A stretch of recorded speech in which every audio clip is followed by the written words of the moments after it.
October 6th. In attendance this evening are myself, Jack Knapp, Councilman Chairman, Nancy Deep, Councilwoman, and Peter Nero, Councilman. We sit on the committee this evening. Also, we have ex officio members with us, Councilman Phil Curran and Councilman Don Taylor. We have from the Mayor's Office, Wayne Shepard. We have Corporation Counsel, Les Pinter.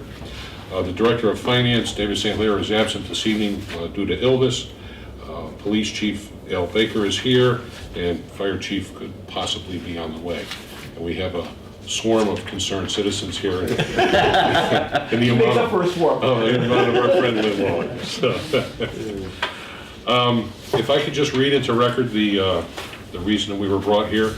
There's a letter dated September 9, 2010 to the honorable members of the City Council, City of Danbury. Dear Council members, I respectfully ask that we establish an ad hoc committee to study the implementation of a tax abatement program for surviving spouses of firefighters and police officers who die in the performance of their duties. The Connecticut General Assembly has passed legislation that enables a municipality to establish such a program to abate all or a portion of the property taxes with respect to real property owned and occupied as the principal residence of the surviving spouse. And that's from, sincerely from Mayor Mark Belton. So that was the letter that drew us all here this evening. And if I could call upon Corporation Counsel just to bring us up to speed on what this legislation is and what our possible actions would be. Okay, Mr. Chairman, I just want to hand out to the committee copies of the statute upon which this was based. This request came in from both chiefs. Chief Baker had, the note that you read from the mayor was actually based upon a note from the chief to the mayor. Chief had done some inquiry, in fact, and had sent forward a sample from Berlin, Connecticut. Also, the fire chief, Harold, had also talked about promoting such an ordinance in Danbury, and so both chiefs were interested in this. The statute you have before you is the quote-unquote, we'll call it the enabling legislation. It was adopted about 10 years ago by the legislature. It's very, very short. You can pretty much read it and see what it says to do. Basically, to paraphrase it, if a uniformed officer or fireman dies in the line of duty, performance of the duties, the municipality can adopt an ordinance based upon the statute, which would allow the surviving spouse to receive the benefit of a tax abatement for the property taxes on the home they own in Danbury. Property, home, or the residence they own in Danbury. It's relatively straightforward.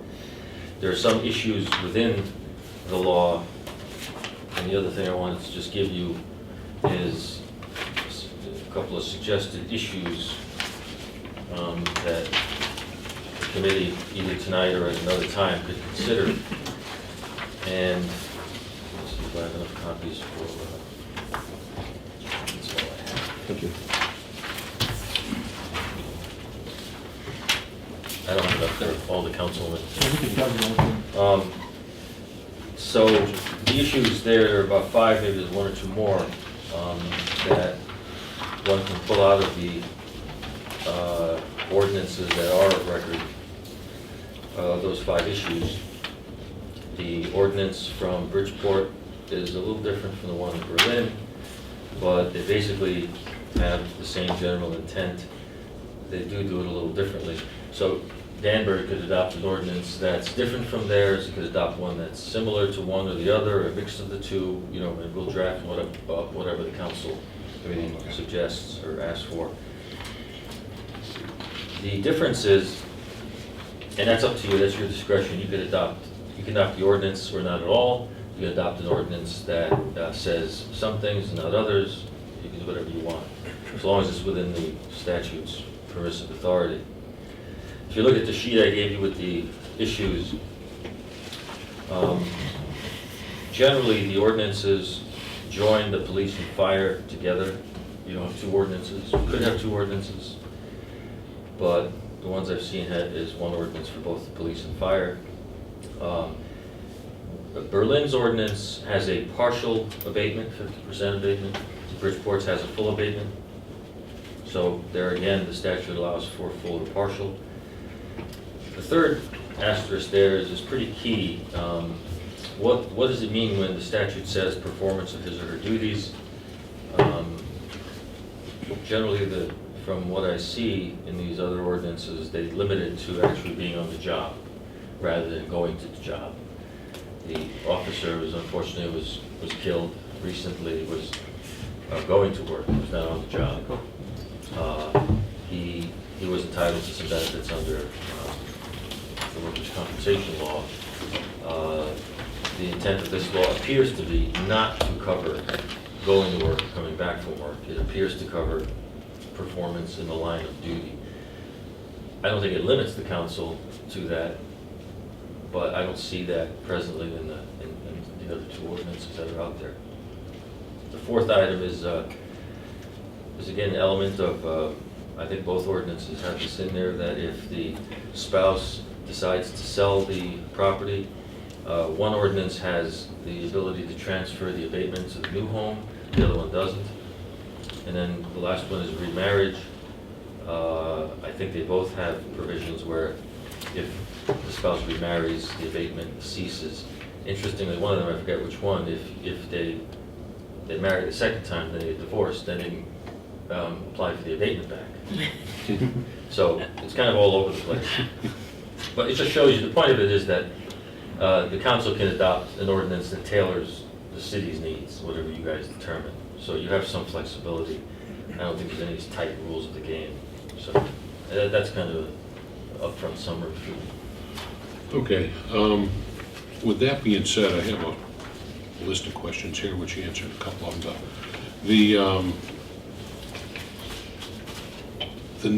How many, in the history of Danbury, there hasn't been too many people that have lost their life in the line of duty. Are we determining lost your life in the line of duty? I'm just going to think of Melody Hallis, the firefighters back in the day. I actually observed that 20, 30 years ago. That I understand. The desk sergeant who happens to have a heart attack that evening, would that also be considered in the line of duty, and are we including that type, or are we looking at a tragic death type loss in the line of duty? I'll speak to that. I don't know if the chief wants to also jump in, but I know that in at least the Bridgeport ordinance, that is not included.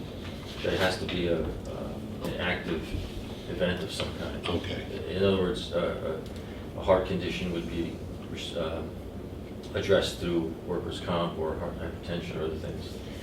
This is intended, the gist of it is intended to be a service-related performance of duty injury, climbing the ladder, going to the fire, from the firehouse, maybe coming back, things like that. Okay. Because I had a concern with that, because I don't know how we'd monitor or check that throughout the, now we catch on to it, but the other question I have is those, and again, I don't want to keep using Melody Hallis, but I will. Would this mean that if we were to enact that, if the spouses are living in town, they would now be eligible for that? Or would it be something? Retroactive. Is it retroactive back or no? The Berlin ordinance was not retroactive. It specified a date. I don't know what the I Bridgeport would make it retroactive, but I mean, you could start now, once it. Yeah, and that was the purpose of bringing this forward, is that as a result of the tragedy surrounding Don Hassek's death, we became aware that there was this legislation that was out there from 10 years ago, and we were also aware that there was an adopting ordinance here in the city of Danbury. And so we'd like to, when we're not faced with a tragedy such as Don Hassek or a firefighter dying in the line of duty, that discuss, debate, and create that benefit now rather than when we're facing that tragedy. Chief, if I could ask, and Don Hassek's a good example because it's recent, all fresh in our mind. How is the family compensated at this point in time due to the fact that Don lost his life? Well, there's a number of ways that the family is compensated. There is workers' compensation, there's insurance benefits, there's some state benefits, there like Police Association of Connecticut. There's a number of different avenues where there's also some pension rights that the surviving spouse will receive. So there are a number of ways, but I mean, still it's a significant loss. That in an particular case, she has 3 small children that, Right. she's faced with educating and, a substantial loss in income as a result of the tragedy, so. Thank you. If I could call on, Yeah, I can tell you exactly what happens. What happens in the case of Melody House, the pension, the widow gets 50% of whatever the rank was or whatever the salary was.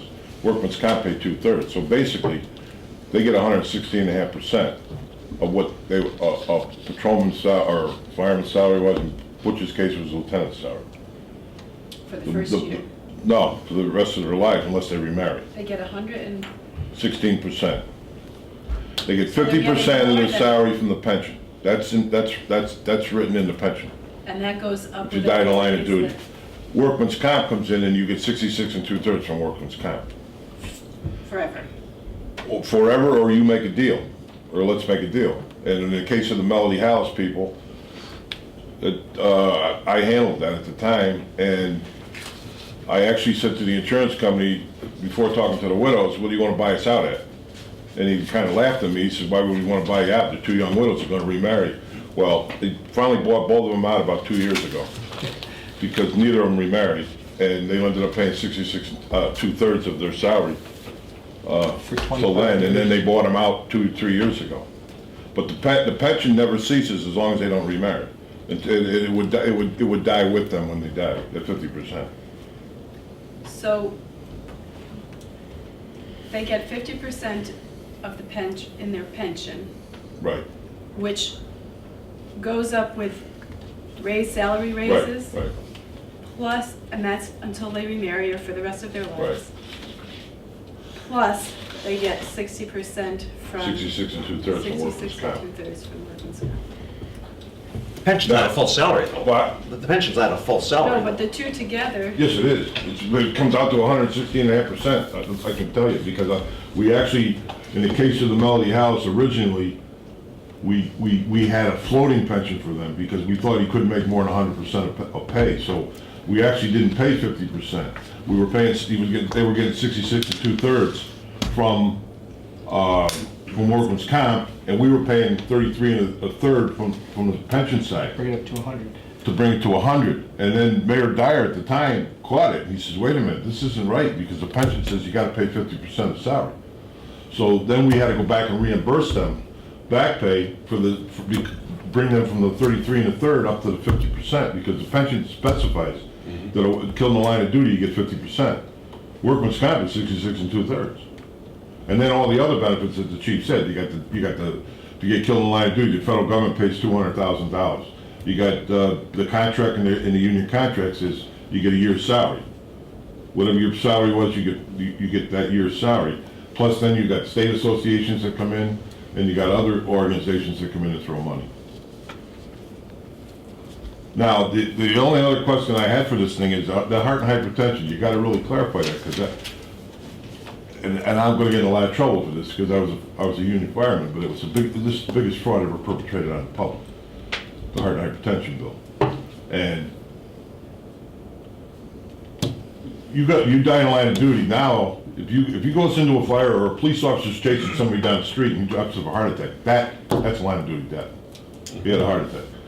But in the case of the firemen, we've had guys home mowing their lawns drop dead of a heart attack, and that's considered a line of duty death. why? Because it's a heart and hypertension bill. That's what the law says. And that's what you gotta be careful of. You gotta specify that it's gotta be in the performance of the duty at the time. I mean, I might even argue in the sense of Dennis Cooney. He was on duty the night he died of a heart attack at his desk. And to me, I would even argue in his case, well, something might have come up that night that agitated him on the job or something. But I had a guy coming out of the shower, dropped dead. He got his widow's considered a line of duty. Not federal government though. The federal government didn't pay the $200,000, and they didn't get all the other big benefits. But the state of Connecticut, and then you get the 66 2/3 plus the 50%. So you got to be careful of. The other issue I have is what happens if the widow moved out of town? Now all of a sudden we pass this law, and now the widow wants to move back into town now to get the tax abatement. I mean, is it the time? I mean, because one of our widows did.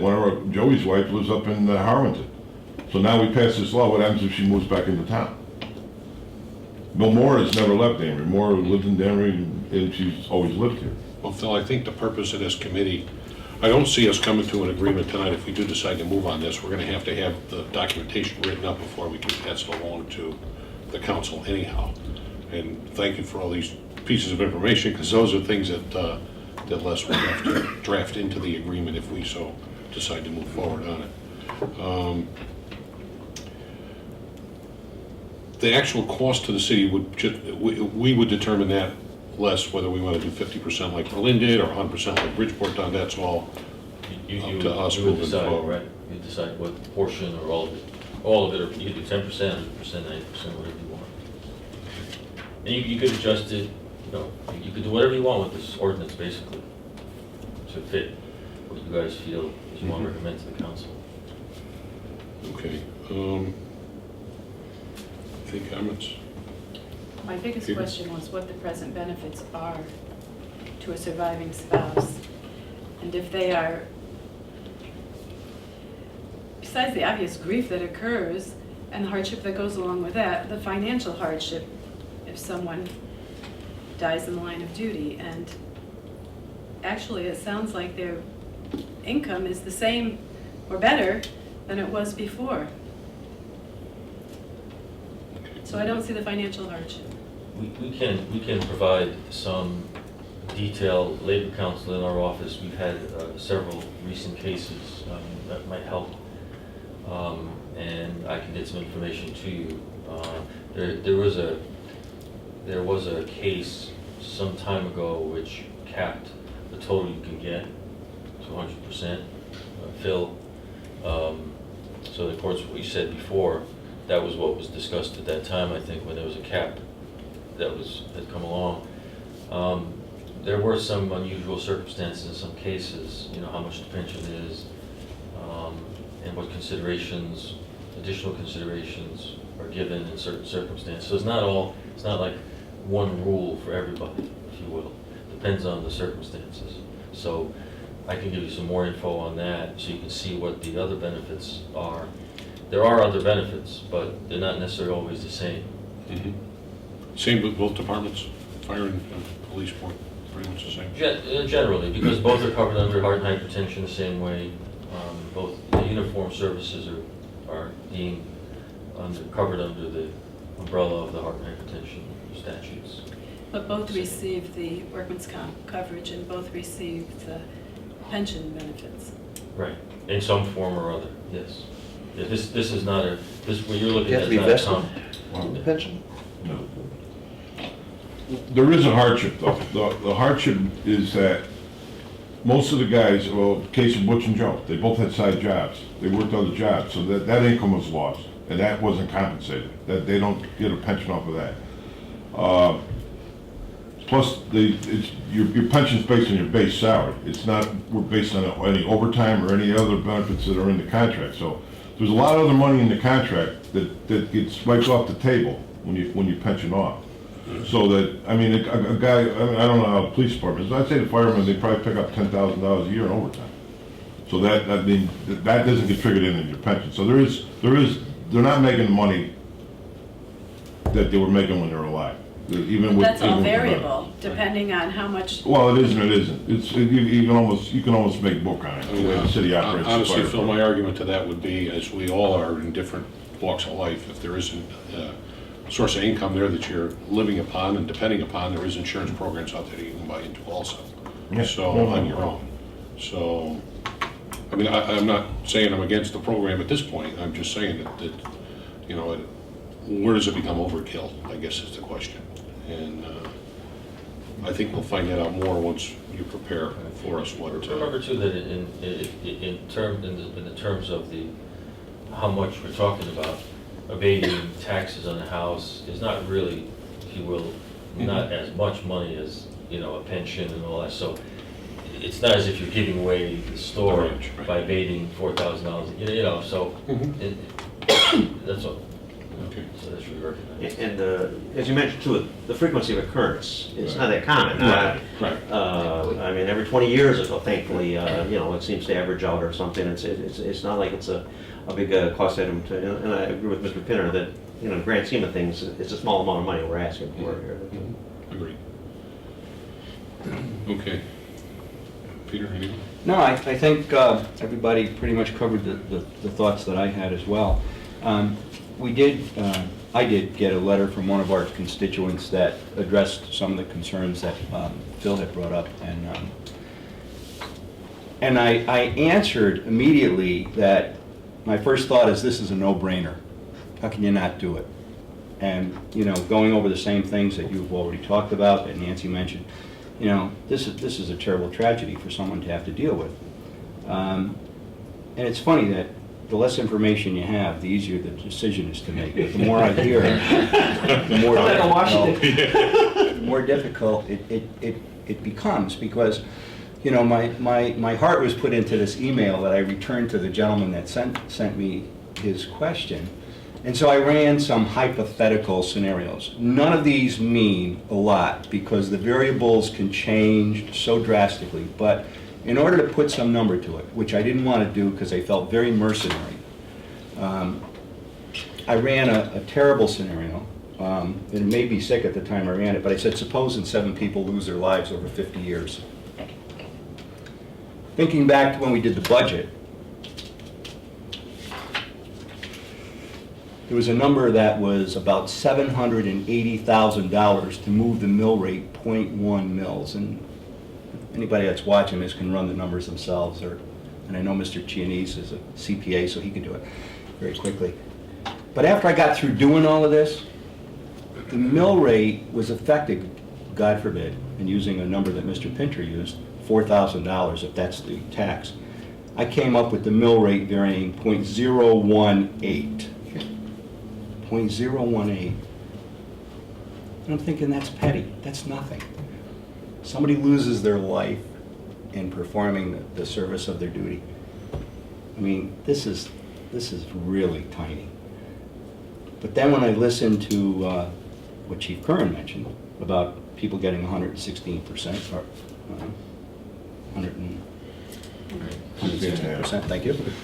You know, even though it's a petty amount, which it is, you know, and as Chief Kern mentioned, you know, there's other money that people aren't getting, and so this is based on their salary.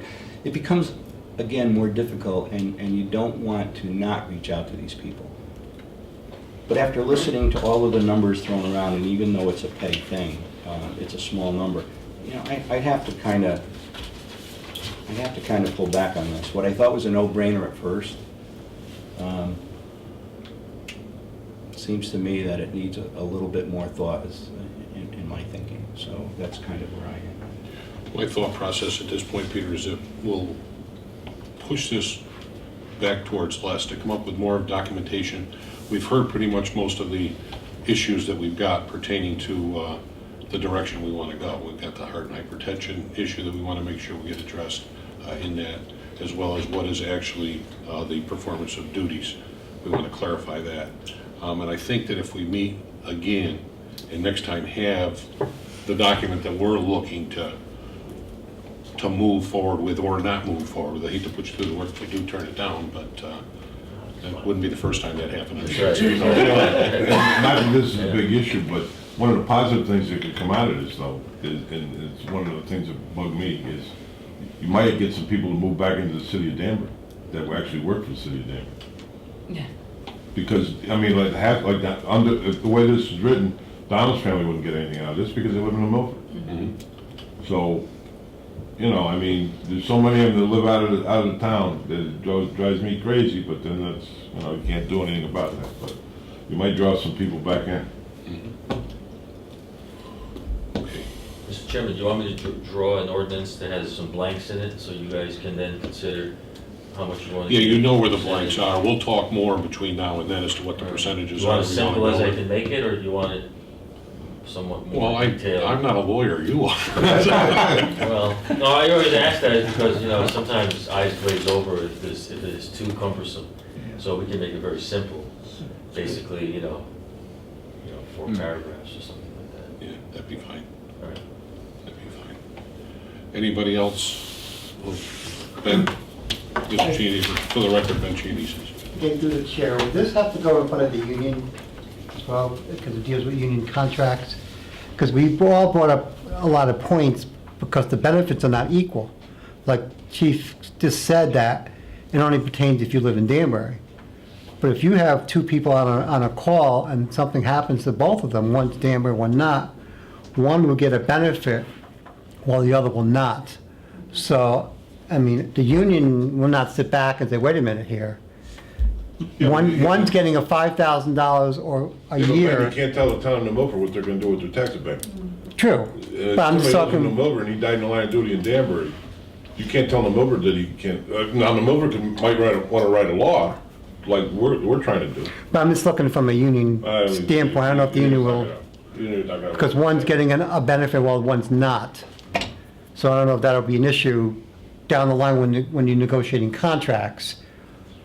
Quite frankly, I don't think it will be an No, issue either. I think it's, I don't think they would turn down a benefit just because, Well, what they want is both getting the equal benefit. right. and this being an ordinance would go to a public hearing, so they'd have the opportunity to come in front of us. Well, that's what I'm saying. Do we have to go in front of them beforehand just to get their opinion and their feedback as well?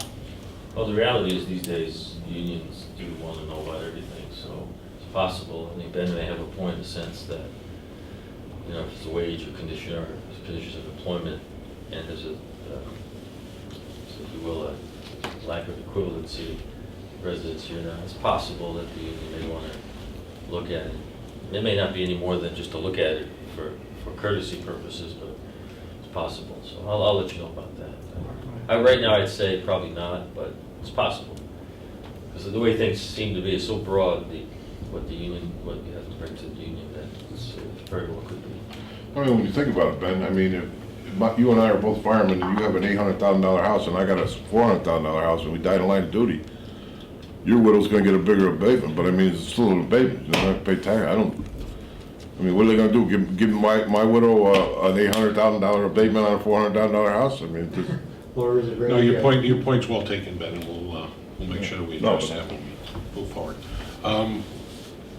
Normally, it's the chair's prerogative to allow the public to talk at these meetings or not, so I'm gonna ask the public to determine who their representative might be and see if she'd like anything to say. Am I allowed to speak? Yeah, please do. I just had a curiosity question. If someone dies in the line of duty, does the benefit, the widow or widower, as the case may be, qualify for other benefits from the city, like health care for the rest of their life and things like that? I don't know. I guess that'd be Yeah, a question that's to Chief, contractual. that they get that through their, Through the contract. convention and They continue to get their health care also. yeah. Thank you. There's also, can I ask? plus they remarried. Unless That's why none of them ever get married. Two quick ones. It's 55-minute rule. I love the 55-minute rule, this is good. Suppose the person's a single parent, does this go to their offspring, or? No, it's Their spouse. estate, to their estate. Yeah. It's just a spousal That's a benefit. good question. Just a Okay, spousal just a spousal benefit, yeah. Any other question, Chief? When your officers leave the house, are they automatically on duty? Yes. Right, we're under workers' comp law here, yes. Workers' comp, but under these drafts that You wouldn't sample make- drafts, We could- that would not be. Yeah, good. we'll document it so that that's not the case. I don't think it forbids you from expanding it, if you want to do what they call the portal to portal. You can And do is that, it but- possible to specify, you know, strictly at an incidence where firefighter is fighting a fire or a police officer is called to a robbery? I mean, when they're actually doing the dangerous part of their jobs and not the desk work part of their jobs. Yes. You can limit it or broaden it. I think there's probably a limit to how broad you can make it, you know, but you can limit it. You can expand it, you know, like a balloon, up and down, whatever. That's why they left it to the municipalities to develop its own. That's why these two, and there are others probably, they're so different in many ways. Mhm. So, you can adopt within reasonable confines, whatever you want. Okay. If there's nothing else, I guess we're gonna move to delay, to continue. So I'll move to continue the meeting until we get Document. documentation from the city council, or corporation council. So moved. So moved. All those in favor? Aye. Opposed? Okay. Motion to adjourn? Motion to adjourn. Second. All those in favor? Aye. Adjourn. Thank you. That's